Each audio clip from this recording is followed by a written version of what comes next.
नमस्कार, लोकसंदेश न्यूज मध्ये आपले स्वागत। मी मयुरी कुंभार। पाहूयात आजच्या काही ठळक घडामोडी।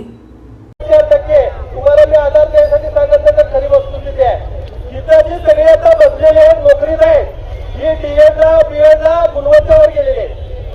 आता 2013 नंतर काय झालं बघा, डीएड कॉलेजला कोण ऍडमिशनच घ्यायला जाईना आणि मग ना इलाज म्हणून काही कॉलेजनी पोरं आणली ज्याला 50% 52% आणि त्याला डीएड करायला लावलं। मग त्या डीएडची फौज तयार झाल्या, दरवर्षी ती परीक्षेला बसते आणि पेपर काढला जातो चांगला एमपीएससीच्या मापाचा, कशाला ती बाजू देत। पण आमचा गुरुजी हा अतिशय विद्वान आहे, तो मेरिट आलेला आहे। या वर्षीचा टीईटीचा निकाल आतापर्यंतच्या टीईटीच्या निकालात हायस्ट असेल हे आज मी गॅरंटी, कारण गुणवत्तापूर्ण मेरिटचा शिक्षक तिथं बसलाय। आणि आज आमच्यातले काही लोक शिक्षकांचं अधिकारी झाले, अनेक परीक्षा देऊन पुढे गेले, त्यामुळे ह्या परीक्षेचं भ्या आम्हाला घालायचं कारण नाही। पण आम्ही गुणवत्तापूर्ण आहे याची चाचणी द्यायला आम्ही तयार नाही। आमचं मत आहे, जर आम्ही आतापर्यंत जर पात्र नव्हतो तर 25 वर्ष आम्हाला या सगळ्या प्रवाहात ठेवले कशाला? मग आम्ही काय पिढ्यावर बात केल्या? आज इतकं एक डॉक्टर कमी पडला नाही, एक इंजिनियर पडला नाही, एक वकील कमी पडला नाही, कारण ही सगळी मंडळी आहेत। आज जिल्ह्यात सगळी व्यवस्था जर सुरळीत आहे तर त्याला तयार करणारी मंडळी आहे आणि या तयार करणाऱ्या मंडळींच्या गुणवत्तेवर जर कोणी प्रश्नचिन्ह उभा करणार असेल तर त्याला सडेतोड उत्तर आपण असकारात्मक दिलं पाहिजे। त्यामुळे आता ज्यांनी आम्ही कमी पडलो असं म्हणेन मी, संघटना आम्ही तुमच्यापर्यंत पोहोचायला कमी पडलो असेल, तुम्हाला सांगायला कमी पडलो असेल, तुम्ही घाबरून अर्ज भरले असतील। पण आता सीटीईटी लगेचच आहे म्हणून कुणी अर्ज भरू नका, जरा थांबा, दम काढा, कारण माझी गॅरंटी आहे एकच संधी दिली, अर्जुनासारखे तुम्ही आम्ही सगळे एकच संधी दिली आणि पास व्हायची वेळ आली तरी सुद्धा सगळेच्या सगळे पास होतील। ह्या मापच सगळी मध्ये आहे आणि आपण जर एक राहिलो तर ही सक्ती कधीच लागू होणार नाही, ही गोष्ट तुम्ही समजून घ्या। या ठिकाणी जाता जाता आणखी अनेक प्रश्न आपले आहेत, पण कुठेतरी या विषयावर सविस्तर बोलणं आवश्यक होतं म्हणून मी थोडस बोललेलो आहे। त्याचबरोबर मी आपल्याला एक विनंती करतोय, आज पेन्शनचा प्रश्न हा अतिशय गंभीर आहे।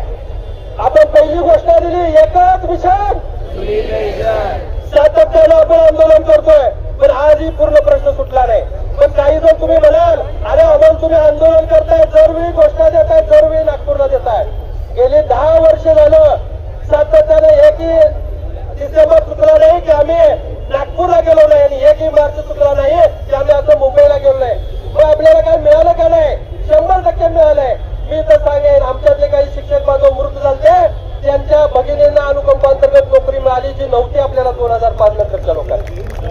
2005 मध्ये एखादा एक्सपायर झाला, 2024 पर्यंत त्याची चूल पेटली नव्हती, त्याला कुटुंब निवृत्ती वेतन नव्हतं। आपल्या सगळ्यांच्या लढ्यामुळे त्या कुटुंबाला 2024 पासून कुटुंब निवृत्ती वेतन मिळालं आणि घरात 43,000 रुपये यायला लागले। याचं सगळं तुम्हाला आहे। तुम्ही ज्या ज्यावेळी हाक मारली त्या त्यावेळी तुम्ही सगळ्यांनी एकत्र आलात।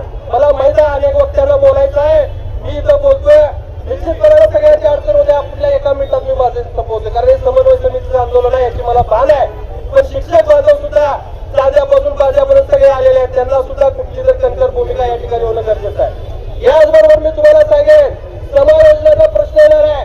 आमच्या प्राथमिक शिक्षकांच्या बाबतीत एक विषय बोलेन, समानीकरण धोरण येत आहे आणि विशेषतः सांगली, मिरज, तुमचा पलूस, तासगाव इथले शिक्षक आता चौकात झटकत चाललेले आहेत। आज मिरजेमध्ये 2024-25च्या संदर्भाच्या मान्यतेनुसार फक्त 2 शिक्षक आज रिक्त आहेत। तर हे सगळं धोरण जे चुकीचं चाललंय त्याला आपण या सगळ्या मंडळींनी एकत्रित येऊन आता आपण नेहमीसारखं जर माझ्यावर येईल त्याच दिवशी मी बघेन ही भूमिका घेतली तर ही होणार नाही। त्यामुळे सगळ्यांनी असंच एकजूट राहूया, ताकदीनं मोठ्या हिमतीनं पुढे जाऊया आणि जोपर्यंत सगळ्यांची भाषणं होत नाहीत तोपर्यंत सगळ्यांनी शिस्त पाहूया।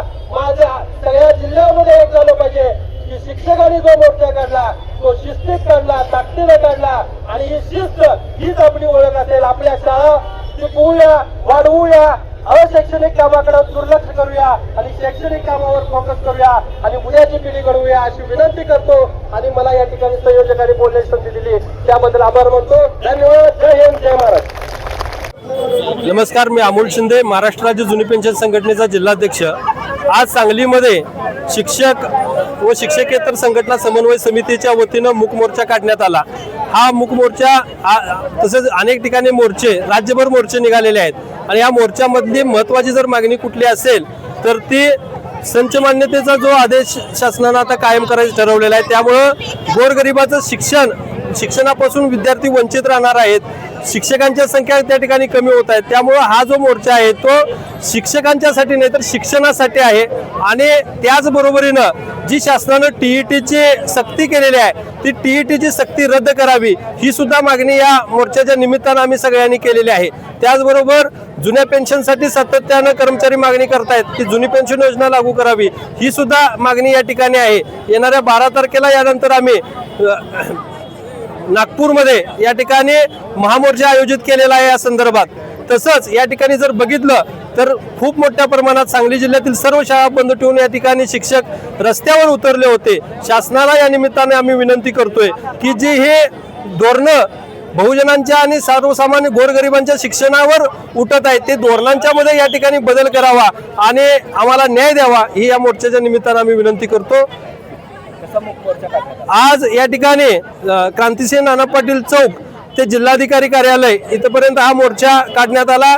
अतिशय शांततेच्या मार्गाने तोंडावर काळ्या बांधून हजारोच्या संख्येने या ठिकाणी शिक्षक बंधू भगिनी त्याचबरोबर या ठिकाणी पालक व काही विद्यार्थी सुद्धा या मोर्चामध्ये सहभागी झाले होते आणि हा मोर्चा या ठिकाणी जिल्हाधिकारी कार्यालयावर आल्यानंतर त्याचे सभेमध्ये रूपांतर होऊन आता या ठिकाणी हा मोर्चा समाप्त झालेला आहे।